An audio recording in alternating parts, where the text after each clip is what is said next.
Hello दोस्तों, welcome to civil मंत्रा। मैं हूं अनुपम। आज दोस्तों हम डिस्कस करने वाले हैं AKTU mechanical engineering fifth semester का जो हमारा सब्जेक्ट है स्ट्रेंथ ऑफ मटेरियल। जो आज का यहाँ पर हमारा टॉपिक है स्ट्रेंथ ऑफ मटेरियल का, वह है यूनिट 5 का पार्ट 1। इसके पहले दोस्तों ऑलरेडी यूनिट 1, 2, 3 और 4 मैंने डिटेल से थ्योरी और न्यूमेरिकल का जितना भी हमारा सब्जेक्ट इंपॉर्टेंट टॉपिक है वो मैंने डिस्कस किया हुआ है दोस्तों। अगर आपने नहीं देखा है दोस्तों तो जरूर देख लें। यहाँ पे हमारा जो यूनिट 5 का पार्ट 1 है, वो है यूनिट 5 हमारा जो है, वह है curved beam and unsymmetrical bending. तो 5 पार्ट 1 में हम क्या डिस्कस करने वाले हैं, तो स्टार्ट करते हैं दोस्तों अपने यूनिक सीरीज के साथ। अगर आप यहाँ पे अभी नहीं जुड़े हुए तो जरूर चैनल को लाइक शेयर सब्सक्राइब जरूर कर लें। आपके एग्जाम पॉइंट ऑफ व्यू से दोस्तों बहुत ही इंपॉर्टेंट है। तो बात कर लेते हैं पहले कि पार्ट 1 में हम क्या क्या डिस्कस करने वाले हैं। तो पहला हम डिस्कस करेंगे assumption for analysis of bending in curved bar. ठीक है, क्योंकि यहाँ पे हमने जो बीम अभी तक पढ़ी है वो सिंपल बेंडिंग कई टाइप थी। यहाँ पे हम बात करेंगे कर्ड बीम के बारे में, कर्ड बार के बारे में, और इसका डेरिवेशन देखेंगे, expression for stress induced in A bar with large curvature. अगर हमारा लार्ज कर्वेचर है, स्ट्रेस इंड्यूस्ड हो रहा है उस कर्ड बीम में, तो इसका स्ट्रेस क्या होगा वो हम डेरिवेशन देखेंगे। सेकेंड हम बात करेंगे कि what do you understand by neutral axis. ये हमारी न्यूट्रल एक्सिस क्या होती है एंड पोजीशन क्या होती है न्यूट्रल एक्सिस की। और हम डेरिवेशन देखेंगे neutral axis position of rectangular section के लिए, कि अगर हमारा सेक्शन रेक्टेंगुलर है तो उसका न्यूट्रल एक्सिस का फार्मूला क्या होगा, डेरिवेशन क्या होगा। ये डेरिवेशन हमें इसलिए पढ़ने जरूरी है क्योंकि जब हम आगे अभी न्यूमेरिकल सॉल्व करेंगे तो ये काफी हेल्पफुल देंगे। हमारा कॉन्सेप्ट क्लियर रहेगा कि हमने क्या क्या किसको लेट किया हुआ है, किस तरीके से हमें एज्यूम करना है। ठीक है, और इसका जो हमारा लास्ट का टॉपिक होगा इसमें पार्ट 1 में, कि derive the expression for H square trapezoidal and circular section. हम डेरिवेशन देखेंगे एच स्क्वायर के लिए कि उसकी जो पोजीशन है एच स्क्वायर के लिए ट्रेपेजोइडल एंड सर्कुलर सेक्शन के लिए क्या होगा। तो आइए दोस्तों वीडियो को स्टार्ट करते हैं। अगेन रिक्वेस्ट है चैनल को लाइक शेयर कमेंट दोस्तों जरूर करें। दोस्तों एकेटीयू में कई बार पूछा गया है और काफी इंपॉर्टेंट हमारा क्वेश्चन है, डेरिवेशन है।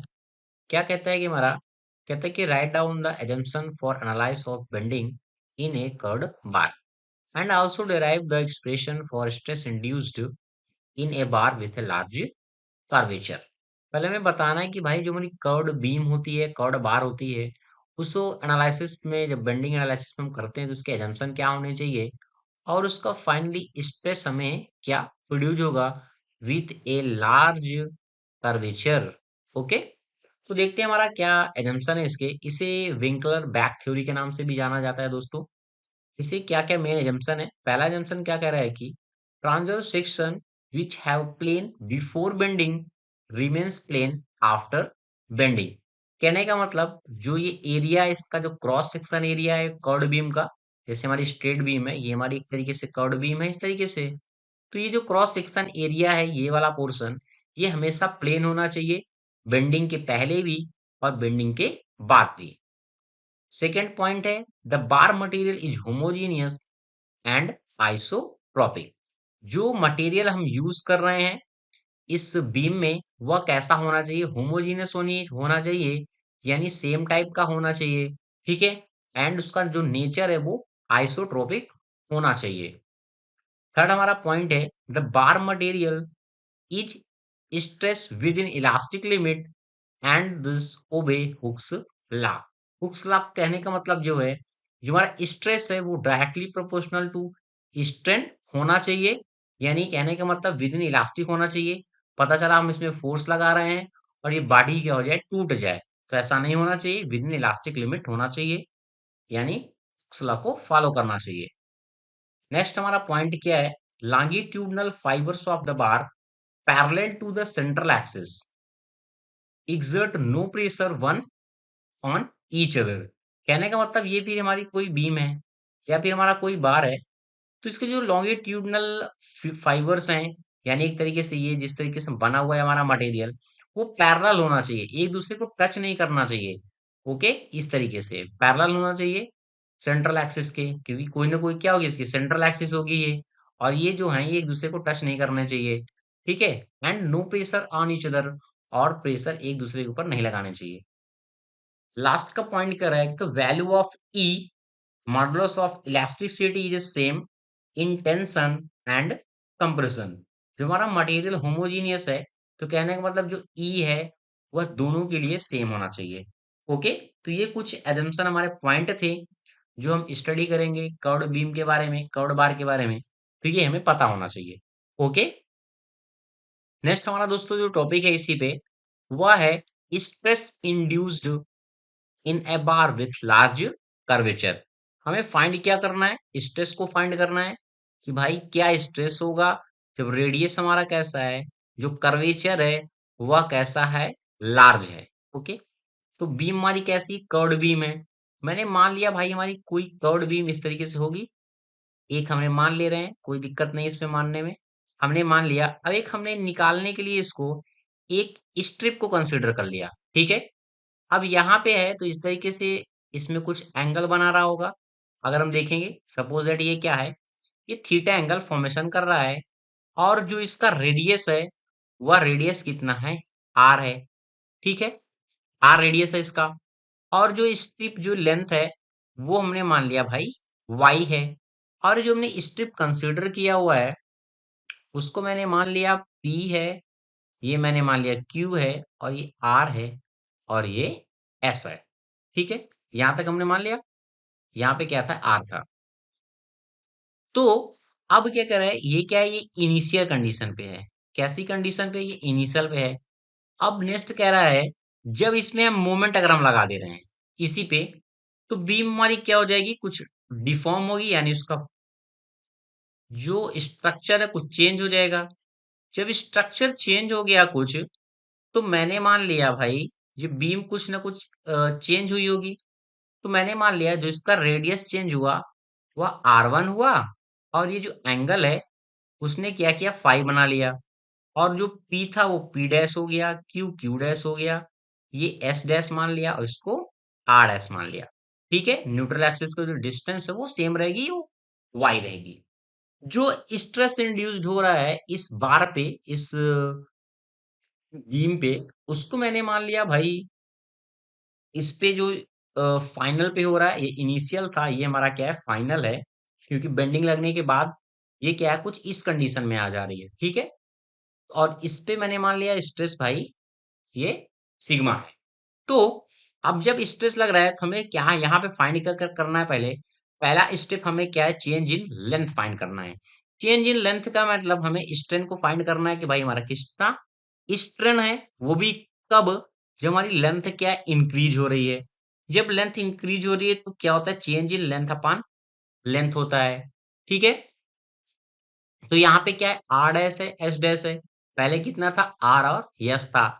पहले पॉइंट को हमने निकाला, R dash S dash minus are और यस अपान आर यस, और ये साइलेंट नॉट, ठीक है। अब साइलेंट नॉट आर डैश और ये S dash R S minus one हो जाएगा। और यहाँ पे जो आर डैश वो एस डैश है, क्या होता है, एंगल इक्वल टू कोण अपान जो चापट त्रिज्या होती है। आर और यस को फाइंड करें तो आर इंटू क्या हो जाएगा, थीटा हो जाएगा, और ये आर इंटू फाइव हो जाएगा, आर वन। तो यहाँ पे हम कह सकते हैं आर वन इक्वल टू क्या हो जाएगा, फाइव, फाइव हो जाएगा, और आर हमारा क्या हो जाएगा, थीटा हो जाएगा माइनस वन, और ये epsilon nought. Epsilon nought plus one equal to हमें क्या मिलेगा, R one five upon R theta. This is पहला इक्वेशन मिल जाएगा, ठीक है। अभी हमने कहाँ तक बात किया था, आर तक बात किया था। अब हम क्या बात कर रहे हैं, पी क्यू के लिए बात कर रहे हैं भाई, ठीक है। तो इंक्रीज जब लेंथ होगी, तो मैंने मान लिया इसको, इस चेंज इन लेंथ इस पे क्या मान लिया, मैंने यहाँ पे मान लिया ये अपसाइलन है। जैसे मैंने उसको माना था अपसाइलन नॉट, इसको मैंने इस नाम से, अरे सॉरी बार बार लग जा रहा है, ये ठीक है। यहाँ पे भी क्या हो जाएगा, change in length upon length हो जाएगा। हम बात कर रहे हैं पी डैश क्यू की, तो यहाँ पे क्या हो जाएगा, P dash Q dash minus P and Q upon P Q, और ये अपसाइलन। तो epsilon equal to P dash Q upon Q dash, और ये पी क्यू माइनस वन, ठीक है। अब पी डैश इक्वल टू तुम्हारी इंक्रीज जो लेंथ हुई है वो वाई भी है, यानी कहने का हम कह सकते हैं आर वन प्लस वाई, ठीक है।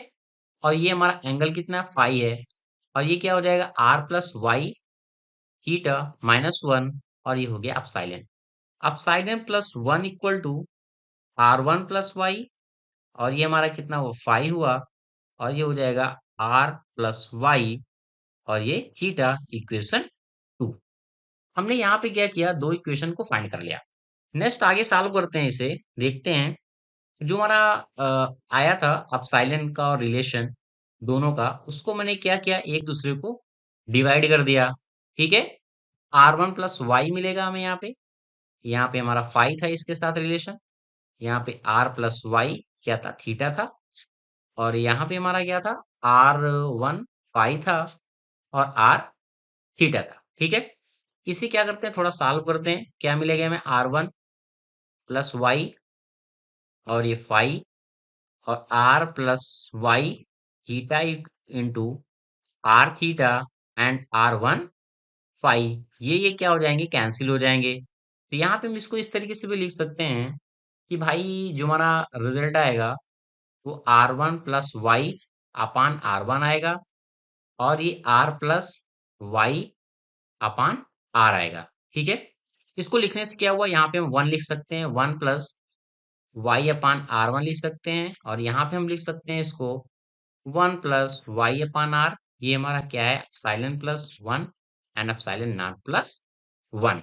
ठीक है, इसे और थोड़ा सॉल्व करो, इसे हम क्या किया, यहाँ पे मल्टीपल कर दिया, तो ये इस तरीके से हो जाएगा और ये हो जाएगा one plus Y upon are one upon one plus Y upon are. ठीक है दोस्तों, आपसे रिक्वेस्ट है दोस्तों, अगर आपको अच्छा लग रहा हो तो प्लीज दोस्तों लाइक शेयर कमेंट जरूर करें। ये 10 नंबर में से पूछा जाता है, थोड़ा लंबा क्वेश्चन रहता है डेरिवेशन इसका, बट आप समझ लेते हैं तो बिल्कुल इजी भी है। अब इस वन को हम क्या करेंगे, यहाँ पे ले जा रहे हैं, तो अपसाइलन इक्वल टू क्या हो जाएगा, अपसाइलन नॉट प्लस वन,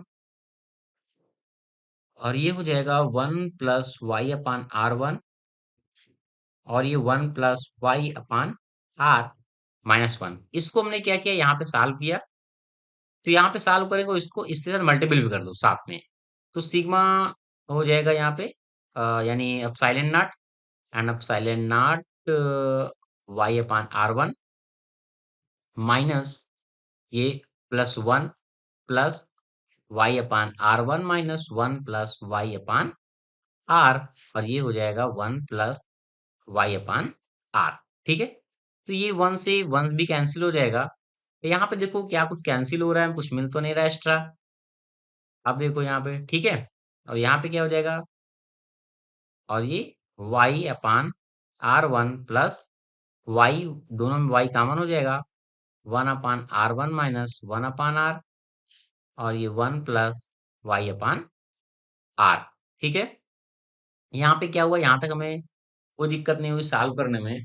हम इसे और इजी बनाने के लिए हमने किया क्या, इसके आगे वाले उस पे हमने सीक epsilon nought Y upon R को ऐड भी कर दिया और सब्ट्रैक्ट भी कर दिया। ठीक है, तो यहाँ पे क्या हो जाएगा, epsilon plus epsilon nought Y upon are one minus,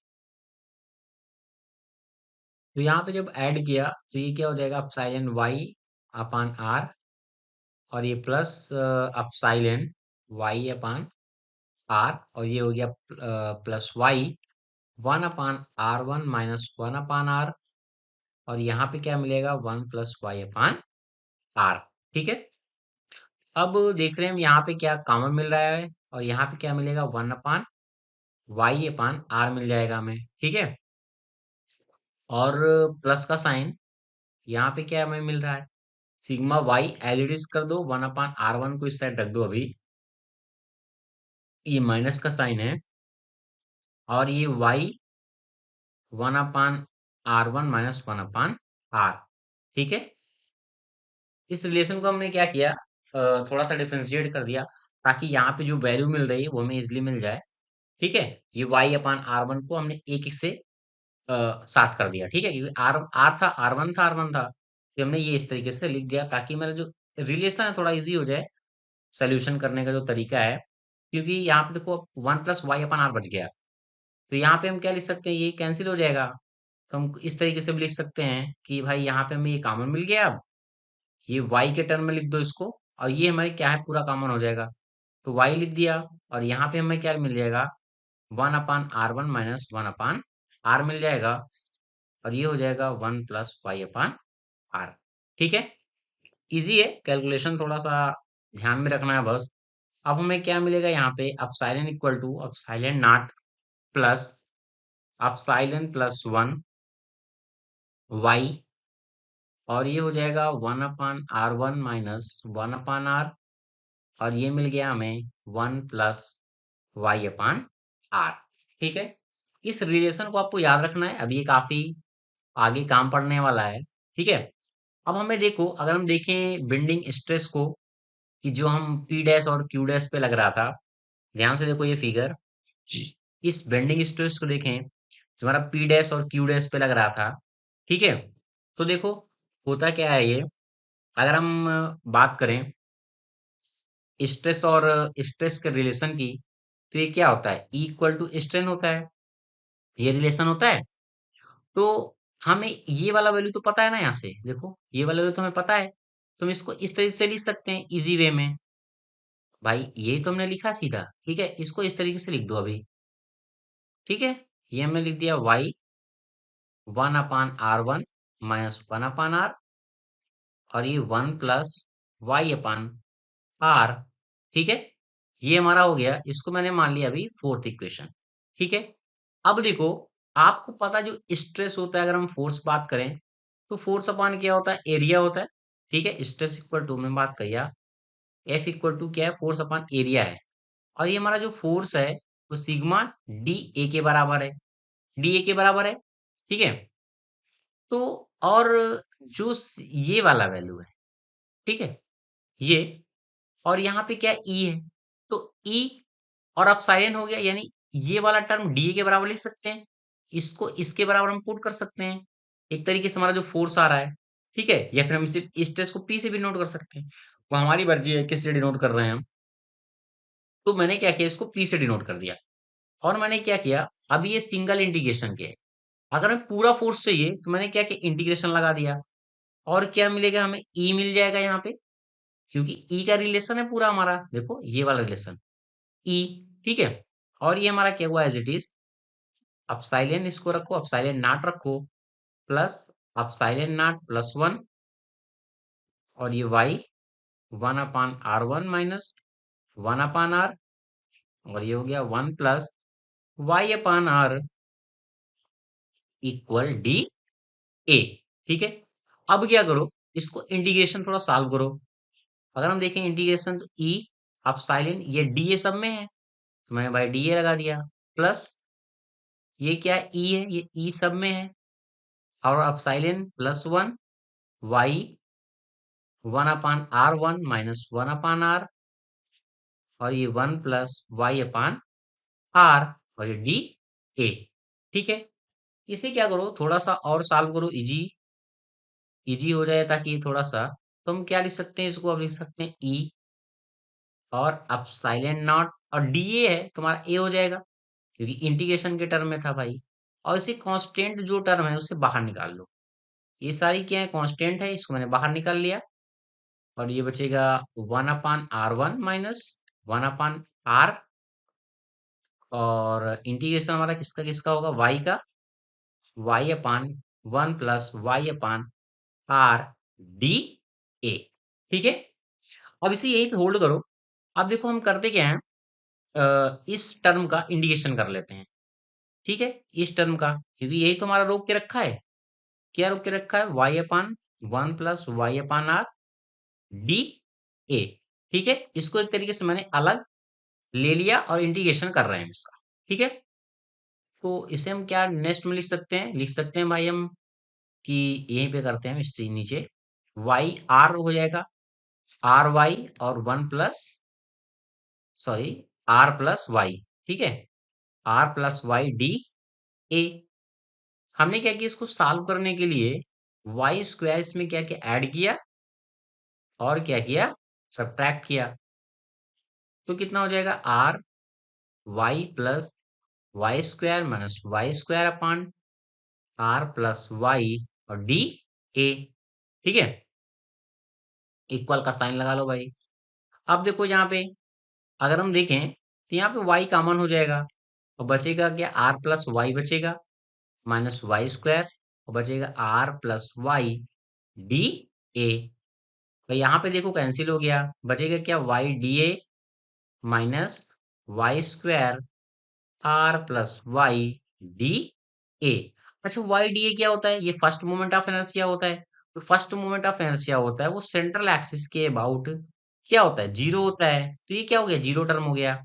और जो ये माइनस आया है हमारा y square upon r plus y d a, इसका वैल्यू होता है a h square upon are.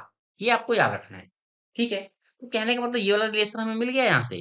क्या मिल गया हमें, मिल गया यहाँ पे हमें भाई, क्या मिल गया हमें यहाँ पे देखो, मिल गया हमें ई। यहाँ पे ई लिख दो, ये एप्सिलॉन है, ठीक है। एक सेकेंड। तो देखो यहाँ तक हमने सॉल्व किया था, यहाँ पे क्या हो जाएगा, ई और एप्सिलॉन नॉट प्लस वन, और ये ब्रैकेट में क्या है, one upon are one minus one upon are. और इसका वैल्यू में कितना मिल गया, हमने सॉल्व किया तो मिल गया minus a h square upon are, ठीक है। इक्वल, क्या करेंगे हम इसको, यहीं पे अगर हम इसको ब्रेक करते हैं तो देख क्या रहे हैं। अब हम एक चीज और मान लेते हैं, जो हमारी बीम है वो क्या सिंसली इक्विलिब्रियम कंडीशन में है, तो ये हमारा क्या हो जाएगा, इसके जीरो के बराबर हो जाएगा, ठीक है। तो यहाँ तक का हमें रिलेशन समझ में आ गया भाई, कि हमने यहाँ तक क्या किया, इसे सॉल्व कर लिया। नेक्स्ट देख क्या रहे हैं हम, इसको सॉल्व करने के बाद अगर हम इसको आगे थोड़ा सा और सॉल्व करते हैं, तो हमें यहाँ पे मिल क्या रहा था देखो, यहाँ पे हमारा जो इक्वेशन बन रही थी वो क्या बन रही थी, ई एप्सिलॉन ए और e epsilon nought plus one. और यहाँ पे क्या बन रहा था, r one minus one upon are. और क्या बन रहा था, minus a h square upon r equal to zero, ये था। अब देखो यहाँ पे ई और ए क्या है, कॉमन है भाई, हटा दो। और ये क्या है, माइनस का टर्म है, माइनस लाओ। ई ए कॉमन हो गया, तो यहाँ पे क्या बचेगा, एप्सिलॉन नॉट और ये प्लस वन। और यहाँ पे क्या हो गया, one upon are one minus one upon r into h square upon r equal to zero, ठीक है। यहां तक हमने सॉल्व कर लिया। हमें निकालना क्या, आप साइलेंट नॉट निकालना है। हमने क्या किया, आप साइलेंट नॉट को निकाल लिया यहाँ पे। और यहाँ पे लिख दिया भाई one upon are one minus are और into h square upon r equal to, ठीक है, ये इक्वल टू हो चुका है, ठीक है। ये अपसाइलन हमने निकाला है। अब हमें क्या है, वहां पे हमें बेंडिंग मोमेंट लग रहा था। तो अगर हम एम का रिलेशन देखें, एम का, एम इक्वल टू होता क्या है, तो देखे तो फोर्स इंटू क्या होता है, परपेंडिकुलर डिस्टेंस होता है। हमने को फोर्स को भी मैंने आराम अच्छे से समझाया था। यही तुम्हारा फोर्स है ना, सिग्मा डी और ए। और ये क्या है, ई और अपसाइलन के बराबर है, डी ए के बराबर है। यही तो है ना सीधा। और ये हमारा क्या हो गया, वाई हो गया है। तो इसी को मैं क्या कर सकता हूँ, यहाँ पे लिख सकता हूँ भाई कि हमारा ये क्या है, ये हमारा वाई सिग्मा डी ए के बराबर है। अब इसको भी तोड़ दे रहे हैं तो हमारा क्या हो जाएगा, वाई ई अपसाइलेंट डी ए के बराबर हो जाएगा क्या, मोमेंट, जो यहाँ पे हमारा लग रहा है, ठीक है। अब देखो, अब हमें यही तो सॉल्व करना है कि भाई टोटल मोमेंट हमारा कितना होगा। हमें यहाँ पे क्या है, y और e, और ये वाली वैल्यू हमने ऑलरेडी निकाल के रखा है, ठीक है। इस वैल्यू को फिर से क्या करो, यहाँ पे पुट कर दो सीधे सीधे। कितना निकाला था हमने, एप्सिलॉन प्लस वन वाई और one upon are one minus one upon are.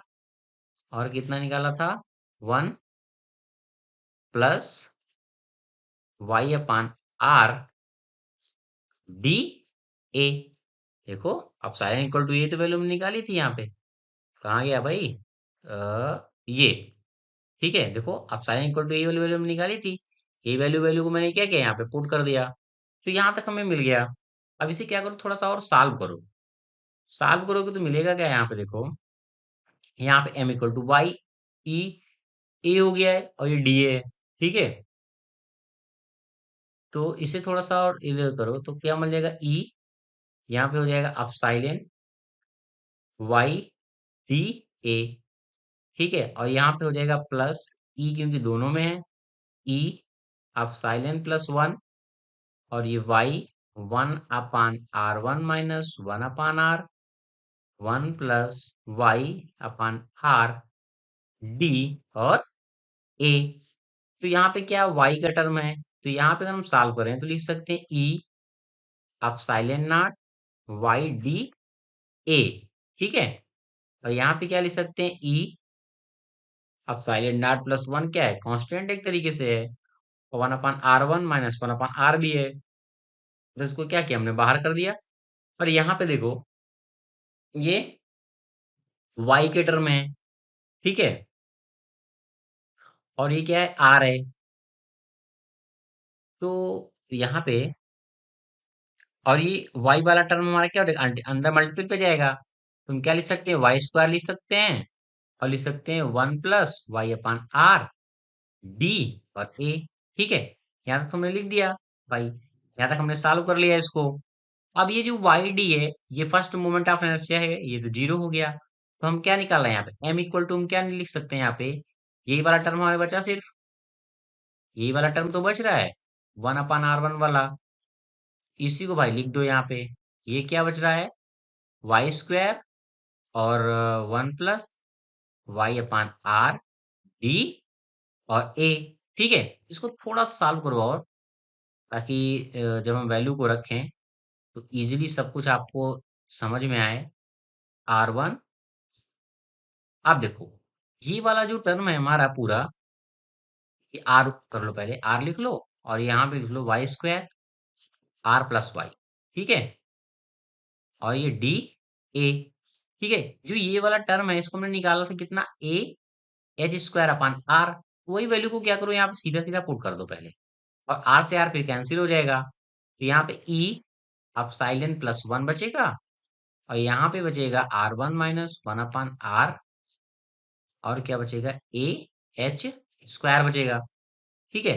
तो ये वाला हमने पीछे वाली इक्वेशन को मैंने क्या माना था, 4 माना था, इसको मैं मान ले रहा हूँ भाई 5 है, ठीक है।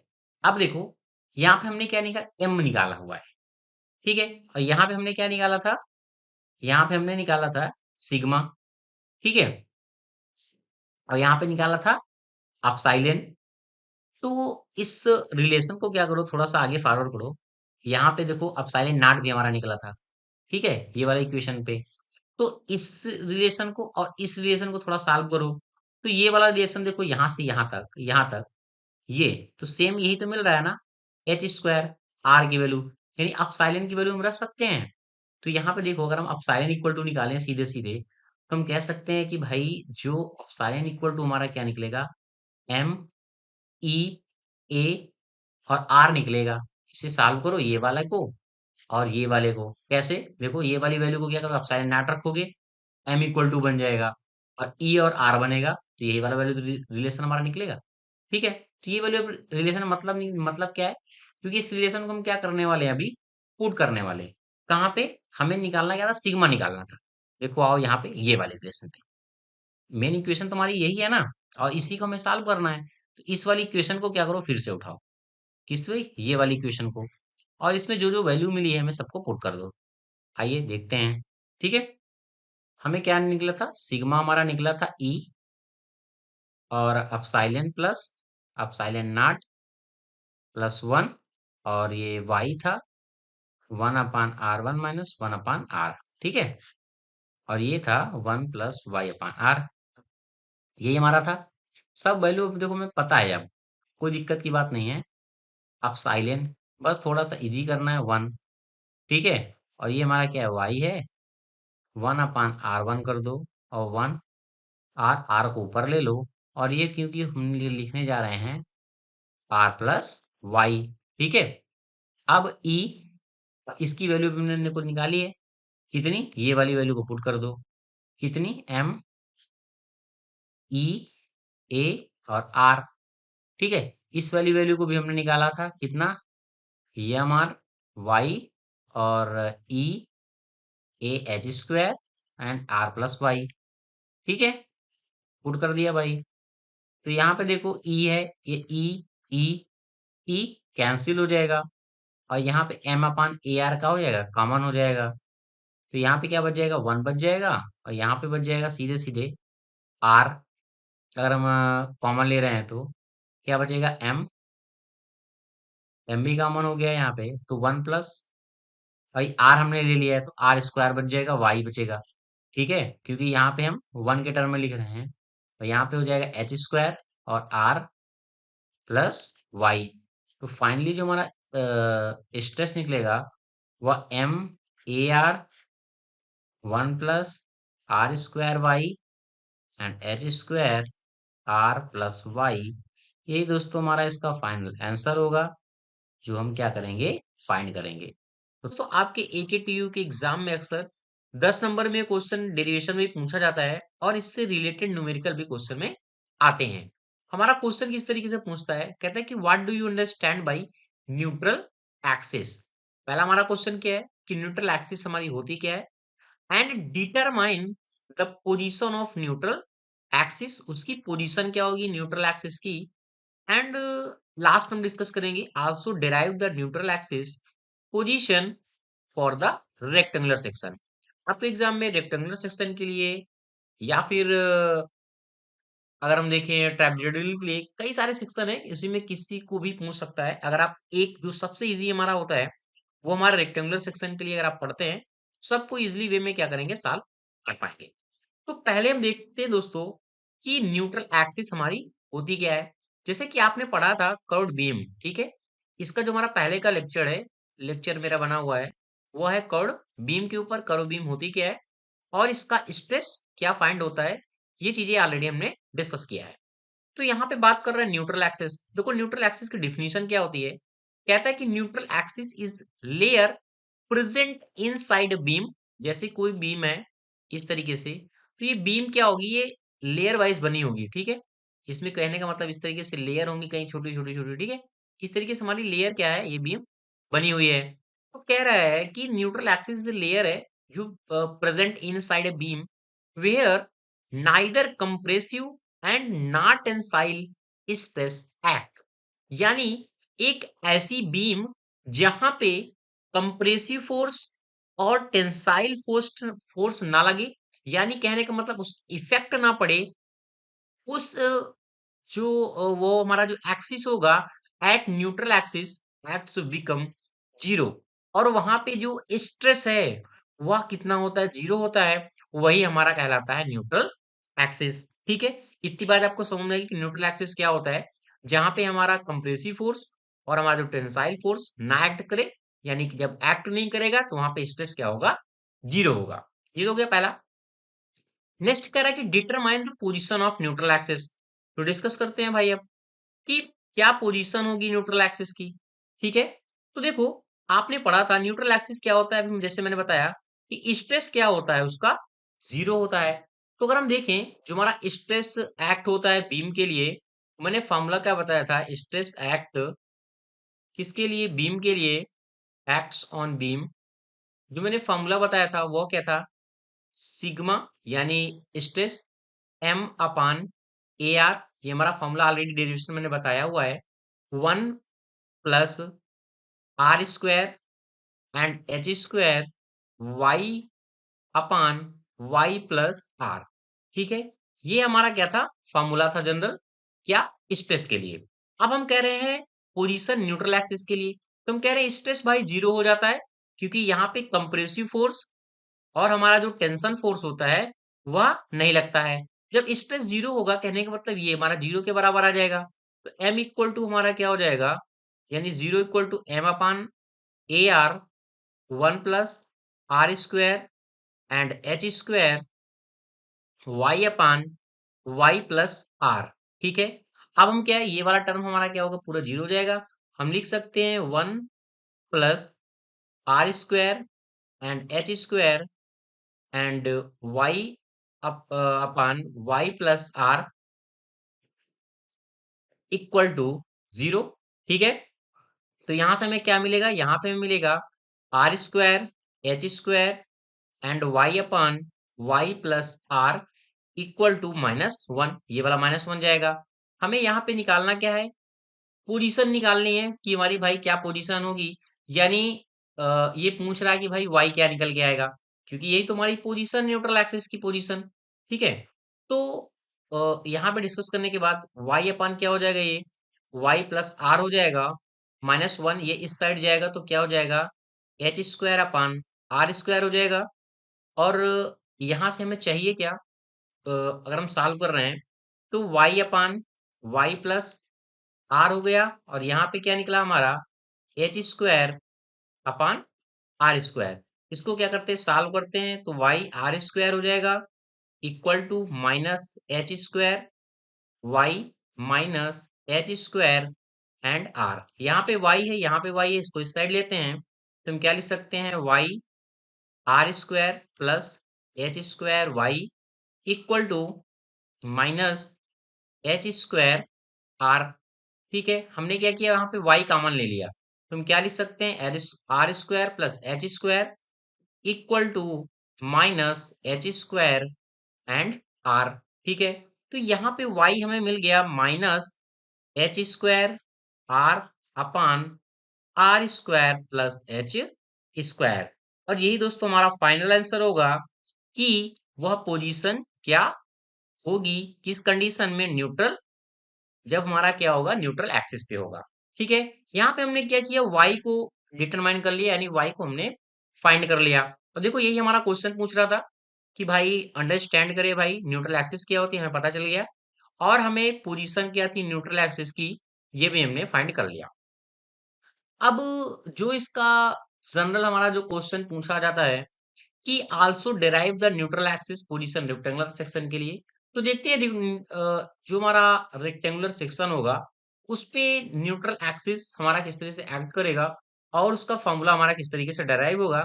यानी कहने का मतलब वहां पे y का वैल्यू क्या फाइंड होगा। तो नेक्स्ट स्लाइड में हम बात करते हैं कि value of H square and position of neutral axis for the rectangular cross section. ठीक है, अब हमने क्या किया भाई, यहाँ पे हमने क्या किया, एक रेक्टेंगुलर ड्रा किया। ये क्या है, एक रेक्टेंगुलर क्रॉस सेक्शन मैंने मान लिया, इसको मान लिया ये हमारी क्या है, बी है, ये हमारी विड्थ है। ठीक है, और मैंने इसको मान लिया ये क्या है, डी है। ठीक है, यहाँ तक कोई प्रॉब्लम नहीं है। और जो मैंने एक्सिस माना है, जो इसका रेडियस ऑफ कर्वेचर होगा, कि इस तरीके से कोई सेंटर इसका एग्जिट कर रहा होगा, इस तरीके से। तो ये जो मैंने मान लिया यहाँ से, इस सेंटर से मैंने इसको मान लिया जी है, सपोज दैट ये जी है, और ये इसका क्या है, पूरा रेडियस ऑफ कर्वेचर है, जो मैंने मान लिया क्या है, ये आर है। इस सेंटर से पूरा ये क्या है, आर है। ठीक है, ये रेडियस ऑफ कर्वेचर हो गया। हमने क्या किया, एक इसको फाइंड करने के लिए एक एलिमेंट यहाँ पे ड्रा किया, स्मॉल एक स्ट्रिप मैंने ड्रा की। ये जो स्ट्रिप ड्रा करी वो यहाँ से यहाँ तक का जो डिस्टेंस है उसको मैंने क्या मान लिया, y मान लिया। और ये जो स्ट्रिप है उसको मैंने क्या क्या मान लिया, डी वाई मान लिया। अब डी वाई इसका एरिया भी कुछ कुछ होगा, एरिया मैंने मान लिया डी और ए है। ठीक है, इतनी बात आपको समझ में आ गई होगी, इसमें कोई प्रॉब्लम नहीं है। तो नेक्स्ट हम देखते हैं इसे अब आगे कि भाई यहाँ तक सॉल्व करने के बाद हमने सारी चीजें फाइंड कर ली है। अब हम देखते हैं कि भाई इसका एरिया क्या होगा। पहले ये जो हमने क्रॉस सेक्शन कंसीडर किया हुआ है, ये पूरा रेक्टेंगुलर का, इसका एरिया क्या होगा। अगर हम इसके एरिया की बात करें तो बी इंटू डी होगा, बी इंटू डी इसका क्या होगा, एरिया होगा। अभी हम सॉल्व क्या कर रहे हैं, एलिमेंट के लिए, स्ट्रिप के लिए। तो यहाँ पे हम देखते हैं कि एरिया ऑफ द स्ट्रिप क्या होगा, एरिया ऑफ स्ट्रिप का क्या होगा, तो एरिया ऑफ द स्ट्रिप क्या होगा, बी इंटू डी। यानी एरिया हम बात कर रहे हैं d a into b into d और वाई, क्योंकि भाई बी हमारा ये है और डी वाई हमारा ये है, तो एरिया हमें यहां से मिल गया, ये हमारा एरिया निकल के आएगा। ठीक है, तो अगर हम आगे से सॉल्व करें तो एक हमारा जो स्टैंडर्ड हमारा जो फॉर्मूला निकल के आता है, ये हमारा दोस्तों स्टैंडर्ड फॉर्मूला, इसको आपको कोई परेशानी नहीं है, आप याद कर सकते हैं कि एच स्क्वायर इक्वल टू क्या होता है, आर क्यूब अपान ए। ये स्टैंडर्ड फॉर्मूला आपको याद रखना है, इसे हम हर जगह यूज करेंगे अगर हम आगे भी इस क्वेश्चन को, डेरिवेशन को सॉल्व करेंगे तो। ठीक है, आर प्लस वाई, और ये हमारा होता है d a minus r square. ठीक है, ये आपको क्या करना है, याद रखना है फॉर्मूला, ये हमारा एक स्टैंडर्ड फॉर्मूला है। अब क्या करेंगे, इसकी हेल्प से हम क्या करेंगे, पहले एच स्क्वायर को फाइंड करेंगे, इसके बाद हम क्या करेंगे, जो हमारी न्यूट्रल एक्सिस है, पोजीशन है, यानी वाई क्या होगा, उससे भी हम क्या करेंगे, फाइंड करेंगे। तो यहाँ तक आपको समझ में आ गया, ये हमारा स्टैंडर्ड फॉर्मूला है। भाई हम एच स्क्वायर की वैल्यू को निकालते हैं, तो यहाँ पे क्या हो गया, एच स्क्वायर इक्वल टू क्या हो जाएगा, यहाँ पे हो जाएगा आर क्यूब।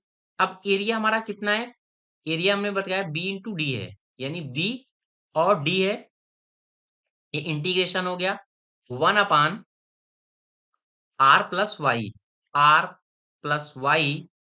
और यहाँ पे देखो जो हमारा डी ए था, डी ए कितना है, बी इंटू डी वाई, यानी इसको लिख दो बी इंटू डी वाई, और ये ब्रैकेट क्लोज किया, और ये है आर स्क्वायर। ठीक है, अब एक चीज देखो, यहाँ पे जो हम लिमिट यूज कर रहे हैं, अगर हम ये पूरा, ये हमारा क्या है, पूरा डी है, तो यहाँ पे क्या हो जाएगा, डी अपान टू हो जाएगा यहाँ से यहाँ तक, और ऊपर क्या हो जाएगा, डी अपान टू हो जाएगा। यानी जो हमारी लिमिट एग्जिस्ट करेगी, वो कितनी एग्जिस्ट करेगी, D upon two minus d upon to, यही लिमिट एग्जिस्ट करेगी। तो इसी का हम क्या करते हैं, यहाँ पे यूज करते हैं। अब करते हैं इसे थोड़ा सा सॉल्व।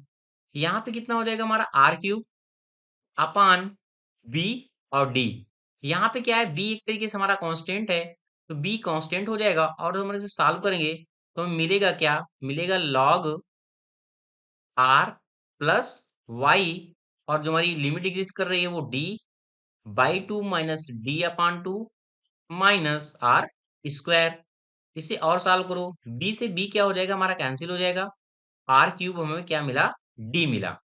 और यहाँ पे हमें क्या मिलेगा, यहाँ पे मिलेगा लॉग, अगर हम देखें आर और डी प्लस टू है, तो यहाँ पे क्या हो जाएगा, are plus d by two, क्योंकि हम क्या कर रहे हैं, इस लिमिट को यूज कर रहे हैं, और क्या हो जाएगा, minus log r minus d upon two, ये bracket close, minus r square.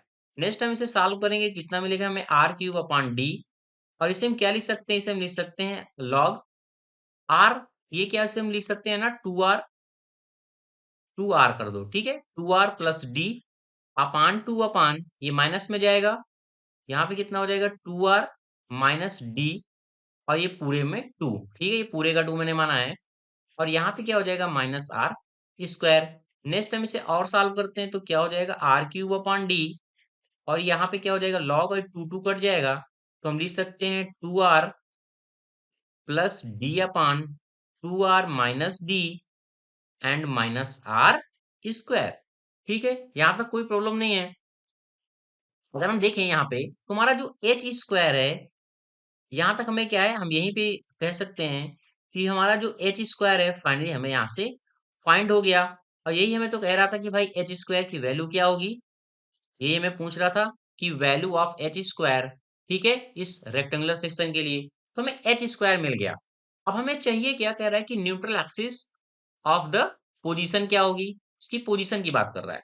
तो नेक्स्ट में हम देखते हैं कि भाई पोजीशन क्या होगी उसकी। ठीक है, अब हमें नेक्स्ट फाइंड क्या करना है, हमें फाइंड करना है कि भाई y क्या आएगा, क्या फाइंड करना है हमें, हमें फाइंड करना है y को। ठीक है, y को फाइंड करने के लिए, अभी देखो हमने y के लिए एक फॉर्मूला निकाला था, यहाँ पे देखो y इक्वल टू, ये वाला फॉर्मूला हमने निकाला था, इसको हम क्या करते हैं, वहां पे पुट करते हैं पहले। आपने देखा जैसे वहां हमने क्या लिखा था, y equal to minus r h square upon r square h square. ठीक है, यही हमने निकाला था y इक्वल टू। अब हमने एच स्क्वायर भी यहाँ पे फाइंड कर लिया है, एच स्क्वायर हमारा कितना आया था, देखो ये हमारी एच स्क्वायर की वैल्यू आई थी, इस वैल्यू को हम यहाँ पे लिखते हैं। तो एच स्क्वायर इक्वल टू हमारा था क्या, हमारा आर क्यूब अपॉन डी, ये हमारा फॉर्मूला मिला था, log two r plus d and two r minus d and minus r square, यही मिला था। इस वैल्यू को क्या करो, यहाँ पे पुट कर दो, माइनस आर का क्या करो, आर ही रहने दो। एच स्क्वायर इक्वल टू में ये वाली वैल्यू हमें पता है, इसको ब्रैकेट लगाओ, लिख दो r cube upon d and log two r plus d and two r minus d and minus r square. ठीक है, ये ब्रैकेट हमारा क्या हो गया, पूरा क्लोज हो गया, और यहाँ पे हमें क्या मिला, r square plus h square, यानी r square plus h square की वैल्यू क्या है हमारी, है r cube upon d and ये लॉग इनटू में two r plus d and 2r minus t minus r square. दोस्तों वीडियो को आगे बढ़ाने से पहले आपसे रिक्वेस्ट है, अगर आप चैनल पे नए हैं तो चैनल को जरूर सब्सक्राइब करें। अगर आपको अच्छा लग रहा हो, समझ में आ रहा हो तो प्लीज दोस्तों लाइक शेयर कमेंट आप जरूर करें। अब देखो इसके बाद यहाँ पे हमने क्या किया, इस आर को क्या करो, इसके मल्टीपल कर दो या फिर इसे ऐसे रहने दो, कोई दिक्कत नहीं है इस पे। अब देखो हम क्या कर रहे हैं ना, इस टर्म को यहाँ से इस पे मल्टीपल करते हैं और इस पे भी हमारा मल्टीपल होगा, यानी ये पूरा टर्म है। और ये वाला टर्म और ये वाला टर्म क्या एक है, और क्योंकि ये वाला और ये वाला हमारा क्या है, कैंसिल आउट हो जाएगा। कैंसिल आउट हो गया, आर क्यूब कैंसिल है, यानी कहने का मतलब हमें यहाँ पे क्या मिला, माइनस का आर मिला। और ये माइनस यहाँ पे जाएगा तो हो जाएगा प्लस, और यहाँ पे हमें क्या मिलेगा, आर क्यूब अपान मिलेगा, कितना, आर क्यूब अपान डी, और क्या मिलेगा, log 2r plus d and 2r minus D. Okay, next क्या है हमारा, इसे हम थोड़ा सा और सॉल्व करते हैं तो देखो, अब ये आर क्यूब है, ये डी है, ये डी डी ऊपर जाएगा, यानी आर क्यूब से आर क्यूब कैंसिल हो जाएगा। यानी हम कह सकते हैं अगर इसको माइनस में साइन है तो डी ऊपर गया, तो हम लिख सकते हैं d y equal to d upon log 2r plus d and 2r minus d and minus are. और यही दोस्तों आपका फाइनल आंसर होता है, और यही आपका क्या है, फाइनल आंसर है कि भाई रेक्टेंगुलर के केस में पोजीशन क्या होगा। और ये दोस्तों आपका पूरा हो गया डेरिवेशन। तो thank you, derive the expression for the H square for trapezoidal section. इसके पहले ऑलरेडी हमने डिस्कस किया था कि कर्व्ड बीम से रिलेटेड हमारा जो इम्पोर्टेंट डेरिवेशन थे, और जो हमारा रेक्टेंगुलर सेक्शन होता है उसके लिए हमारा एच स्क्वायर का क्या वैल्यू आता है, ये हमने ऑलरेडी फाइंड कर लिया है। ठीक है, यहाँ पे हम बात करेंगे सिर्फ कि भाई जैसे कि हमने फाइंड किया था रेक्टेंगुलर के लिए, कि भाई ट्रेपेजोइडल के लिए सेक्शन के लिए हमारा जो एच स्क्वायर का वैल्यू होगा वो क्या फाइंड होगा। जैसा कि आप फिगर देख रहे हैं, और फिगर की क्या करते हैं, डायमेंशन को हम इंडिकेट करते हैं। ठीक है, मैंने मान लिया ये जो बेस है ऊपर का, वो मैंने मान लिया B1 है। ठीक है, ये आप देख रहे हैं। और ये जो नीचे का हमारा जो बेस है उसको मैंने मान लिया, सॉरी इसको B2 मान लो, इसको B2 मान लो ताकि इजी रहेगा। इसको मैंने मान लिया B1 है। ठीक है, यहाँ तक कोई भी डाउट नहीं है। इसके बाद इसका कुछ हाइट होगा, जो हाइट है वो हमने क्या किया, यहाँ पे डी से डिनोट किया हुआ है, ये हमने मान लिया डी। ओके, ये हमने डी से डिनोट किया हुआ है। अब जो इसका सेंट्रोडायल है, जो हमारा काम कर रहा होगा वो कुछ इस तरीके से काम कर रहा होगा। ठीक है, इसको हम फाइंड करने के लिए हम कर क्या रहे हैं, यहाँ पे एक स्ट्रिप को भी हम कंसीडर कर रहे हैं। जो हमारी स्ट्रिप है यहाँ पे जैसा कि आप देख रहे हैं, ये हमने स्ट्रिप को कंसीडर किया हुआ है। जो स्ट्रिप है वो इस सेंटर से कितने डिस्टेंस पे है, वाई के डिस्टेंस पे है। ठीक है, ये कितनी है, वाई के डिस्टेंस पे है। एक एक पॉइंट को आप ध्यान से देखिएगा ताकि डेरिवेशन इजिली समझ पाए। मोस्टली दोस्तों क्वेश्चन आता है इसका, न्यूमेरिकल का क्वेश्चन आता है। और ये जो है इसका जो विड्थ है वो मैंने मान लिया डी, आ रहा है सोल्यूशन के लिए। ठीक है, हम यहाँ पे क्या है, ये एक तरीके से हमारा कर्व है तो इसका रेडियस ऑफ कर्वेचर कुछ होगा। मैंने मान लिया भाई जो रेडियस ऑफ कर्वेचर है लेंथ से हर एक का, वो मैंने मान लिया इसकी डिस्टेंस, सपोज दैट यहाँ से मैंने इसका डिस्टेंस की बात करूं, यहाँ से यहाँ तक का डिस्टेंस जो मैंने कंसिडर किया हुआ है वो हमारा स्मॉल आर है पहले। ठीक है, हर एक डिस्टेंस को ध्यान से देखना ताकि जब आप क्वेश्चन करेंगे तो इजिली आपको क्लियर होगा। और ये जो सेंटर वाली डिस्टेंस है उसको मैंने मान लिया आर है। ठीक है, यहाँ तक आपको समझ में आ गया ये चीज। ठीक है, नेक्स्ट जो इनिशियल से डिस्टेंस हमारा है, ये हमारा जो इनिशियल बेस है यहाँ से यहाँ तक का जो हमारा डिस्टेंस है वो मैंने मान लिया R1 है। और जो टॉप से जो हमारा टॉप का बेस है, तो ये नीचे जो हमारा डिस्टेंस रहेगा पूरा, उसको मैंने मान लिया R2 है। जो हमारा टॉप से ये हमारा जो एक्सिस है कर्वेचर का, वो मैंने मान लिया R2 है। ओके, यहाँ तक हमने क्या किया, ये कंसिडर कर लिया ताकि हम जब आगे सोल्यूशन करें तो हम सोल्यूशन को क्या करें, इजिली फाइंड कर पाए। ठीक है, और ये जो हमने कंसिडर किया हुआ है इसको मैंने मान लिया ये क्या है, ये बी है, यहाँ तक का पूरा डिस्टेंस जो हमने स्ट्रिप को कंसिडर किया इसका विड्थ। ठीक है, एक पॉइंट को हमने कंसिडर कर लिया है, लिखने की जरूरत नहीं है, आप लिख सकते हैं कि जैसे हमने B1 को कंसिडर किया हुआ है कि हमारा क्या है, बेस विड्थ बार है, ये हमारा टॉप का विड्थ है, ठीक है, ये हमारी एच है। इस तरीके से आप क्या कर सकते हैं, लिख सकते हैं। तो देखते क्या है, फर्स्टली हमें फाइंड क्या करना होता है यहाँ पे, एरिया, ठीक है, कि भाई एरिया क्या होगा।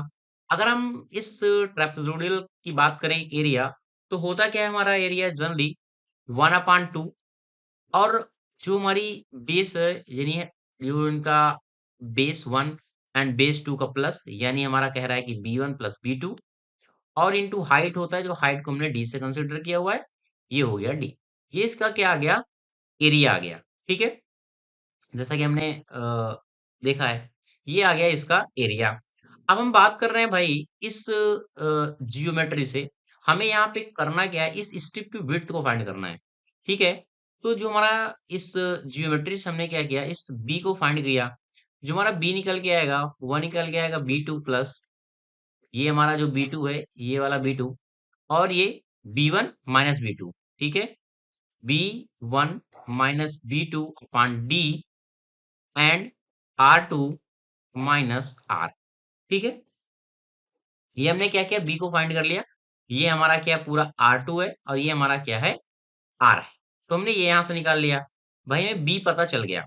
अब हमें करना क्या है, इस जो स्ट्रिप को हमने कंसिडर किया है, इस स्ट्रिप को निकाल दें, अगर इसका इंटीग्रेशन कर दें तो पूरा हमें पता चल जाएगा।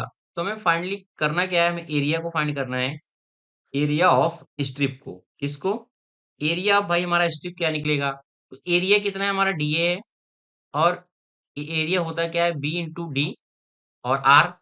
अब बी की वैल्यू ऑलरेडी हमें पता है कितनी हमारी है, B2 plus B1 minus B2, ये B1 माइनस B2 है, अपान डी, और ये क्या है हमारा R2 माइनस R, और ये हमारा क्या है, डी आर है।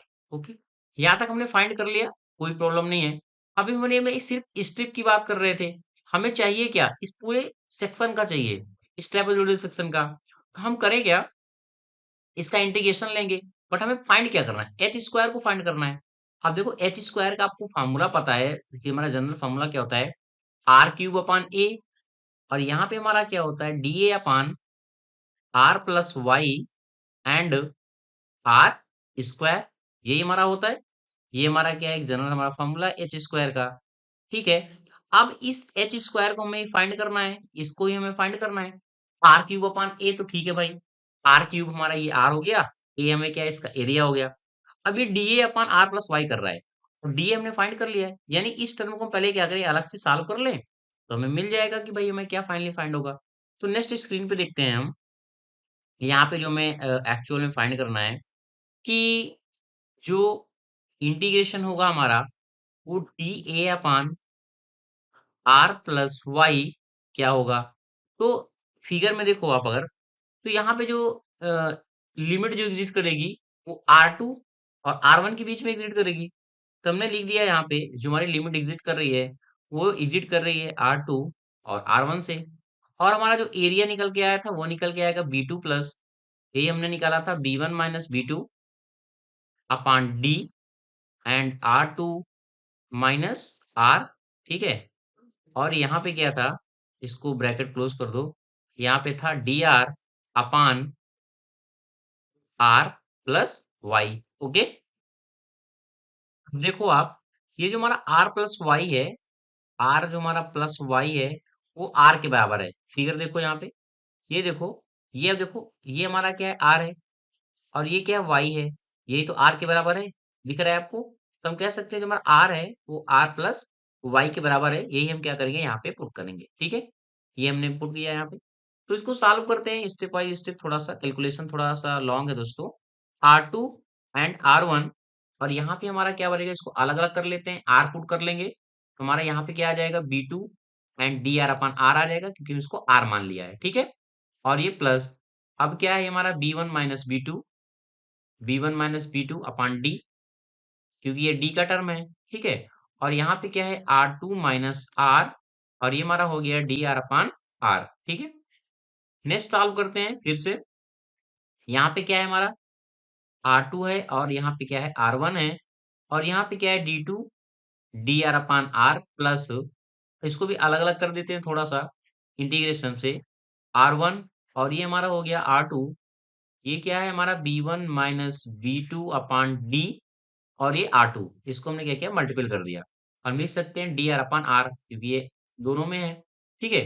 तो ये माइनस का साइन हो जाएगा और यहाँ पे हमारा हो जाएगा R1 R2 और हमारा क्या हो जाएगा B1 minus B2 upon D और ये हमारा ब्रैकेट क्लोज, ये हमारा R है, R and dr upon R, ठीक है? एक-एक स्टेप को सॉल्व करते हैं, कोई दिक्कत नहीं होगी। B2 हमारा एक तरीके से कांस्टेंट टर्म है, कांस्टेंट। अब dr अपॉन R का इंटीग्रेशन करते हैं तो हमारा क्या आता है? लॉग आता है। हमने मान लिया भाई लॉग R आया और ये जो लिमिट एग्जिस्ट कर रही है वो कितनी है? R2 एंड R1 है प्लस अब ये B1 माइनस B2 अपान क्या हो जाएगा? D हो जाएगा और ये हमारा R2 एज इट इज रहेगा। यहाँ पे dr अपान R है तो कहने का मतलब लॉग हो जाएगा कितना? R2 एंड R1 माइनस का साइन लगाया हमने। अब यहाँ पे देखो अ, यहाँ पे भी सेम क्या होगा हमारा B1 माइनस B2 अपान D और यहाँ पे देखो ये R और ये R कैंसिल हो गया यानी 1 बचा। अब 1 का इंटीग्रेशन भी क्या होता है? R आता है। तो R हम लिख सकते हैं R2 एंड R1 ओके। अब क्या करते हैं ये जो लिमिट है उसको हम क्या करेंगे यूज करेंगे तो B2 होगा और ये लॉग क्या होगा R2 और R1 के रिस्पेक्ट में जाएगा तो हम इसे डायरेक्ट लिख सकते हैं R2 अपान R1 क्योंकि माइनस के लॉग में जाएगा ये हमारा हो गया प्लस इसी तरीके से B1 माइनस B2 अपान D और ये भी कितना हमारा है R2 और ये हमारा हो जाएगा लॉग R2 अपान R1 माइनस ठीक है। अब इसे हम क्या लिखेंगे लिखेंगे B1 minus B2 and D और ये हमारा क्या हो जाएगा ये हमारा हो जाएगा R2 माइनस R1 ओके क्योंकि R है जब हम लिमिट को यूज करेंगे तो इस तरीके से हमारा मिल जाएगा ठीक है। नेक्स्ट सॉल्व करते हैं इसको हमारा क्या हो गया B2 और ये हमारा हो गया लॉग R2 अपान R1 plus B1 minus B2 अपान D और ये हमारा हो गया R2 लॉग R2 अपान R1 माइनस। अब एक चीज देखो यहाँ पे जो R2 माइनस R1 है ये फिगर देखना फिर से आप देखो ये हमारा क्या R2 है ठीक है और ये हमारा R1 है। अगर हम दोनों को डिफरेंस देखें तो हमारा D के बराबर है ना ये देखो हम लिख सकते हैं कि भाई R2 माइनस R1 क्या है D के बराबर है देखो इस फिगर से तो यहाँ पे इसको यूज करते हैं ठीक है। तो हम यूज करेंगे तो यहाँ पे क्या आ जाएगा D आ जाएगा और ये D से D कैंसिल हो जाएगा यानी ये दोनों कैंसिल हो गए तो यहाँ पे हम डायरेक्ट लिख सकते हैं कि भाई B1 माइनस B2 बचेगा। नेक्स्ट स्टेप हम देखते हैं हमारा क्या मिलेगा तो यहाँ पे देखो ये हमारा R2 है यहाँ पे भी है यानी यहाँ पे से कॉमन ले सकते हैं हम तो हमने क्या किया भाई लॉग R2 अपान R1 क्या कर लिया कॉमन ले लिया। जब कॉमन लेंगे तो हमारा यहाँ पे क्या बचेगा B2 बचेगा प्लस B1 माइनस B2 अपान D बचेगा और यहाँ पे क्या हो जाएगा हमारा R2 हो जाएगा और ये माइनस B1 माइनस B2 हो जाएगा। यहाँ तक कोई प्रॉब्लम नहीं आपने समझ गए यानी कहने का मतलब यहाँ पे हमने क्या किया d a upon r plus y को फाइंड कर लिया है ठीक है। अब देखो एक्चुअल हमारा फॉर्मूला क्या था जो हमने निकाला था ये वाला देखो एक्चुअल तुम्हारा फॉर्मूला ये है यानी ये वाली वैल्यू को हमने क्या किया फाइंड कर लिया है और चीज तो हमें पता है तुम क्या करते हैं फाइनली फॉर्मूले को रखते हैं देखते हैं हमारा क्या मिलेगा ठीक है। तुम्हारा फॉर्मूला क्या था यहाँ पे फाइनली जो एच स्क्वायर था जो हमारा एच स्क्वायर का हमारा जो फॉर्मूला यहाँ पे था वह था r cube upon a integration d a upon r plus y and minus r square और अब हमारा क्या फॉर्मूला फाइनली जो निकल के आया आर क्यूब अपान ए और इंटीग्रेशन को हमने क्या फाइंड किया देखो इंटीग्रेशन को यही तो हमारा इंटीग्रेशन मिला है इसको हम क्या करते हैं वहां पे पुट करते हैं तो हम पुट करेंगे तो हमने क्या फाइंड किया यहाँ पे फाइंड किया लॉग R2 अपान R1 ठीक है और क्या यहाँ पे है B2 plus B1 minus B2 अपान D और ये था हमारा R2 and minus B1 minus B2 ये हमारा क्या है ब्रैकेट पे है और यहाँ पे क्या है माइनस आर स्क्वायर और यही दोस्तों होता है हमारा एच स्क्वायर का फॉर्मूला फॉर ट्रेपेजोइडल सेक्शन के लिए ठीक है। ये फॉर्मूला आपको मेनली जरूर याद रखना है क्योंकि ये जो फॉर्मूला है आपके न्यूमेरिकल में बहुत यूज होगा और ये जो न्यूमेरिकल आपका पूछा जाता है दोस्तों वो 10 नंबर में AKTU में आता है ठीक है। इसके बाद अगर हम बात करें तो एक सेक्शन हमारा और बचता है यहाँ पे, जो हमारा यहाँ सिलेबस में है, सर्कुलर सेक्शन के लिए, ठीक है? कि हमारा सर्कुलर सेक्शन के लिए हमारा क्या होगा, ठीक है? अगर हम सर्कुलर सेक्शन की बात करें तो आप डायरेक्ट फार्मूला यहाँ पे याद कर सकते हैं, डेरिवेशन की कोई जरूरत नहीं है। अगर आप फार्मूला भी याद कर लेंगे तो आपका काम चल जाएगा, क्योंकि यहाँ पे जनरली न्यूमेरिकल पूछा जाता है और ये फार्मूला आपको यूज करना पड़ेगा, ठीक है? तो एच स्क्वायर इक्वल टू, जहाँ फार्मूला हमारा क्या होता है, d square upon 16 plus 1 upon 8 into d की power 4 and 16 r square plus dot dot. ये दोस्तों हमारा फॉर्मूला होता है किसके लिए, ये हमारा होता है सर्कुलर सेक्शन के लिए, ठीक है? ये दोनों फार्मूले आपको जरूर याद रखने हैं, ये बहुत ही इंपॉर्टेंट है दोनों फार्मूले, क्योंकि यहाँ पे जो हमारा लास्ट यूनिट बचता है वहां से न्यूमेरिकल पूछा जाता है अक्सर, ठीक है? Thank you watching this video दोस्तों। अगर आपको ये वीडियो अच्छा लगे तो प्लीज दोस्तों लाइक शेयर कमेंट आप जरूर करें, नेक्स्ट वीडियो का वेट करें। Thank you.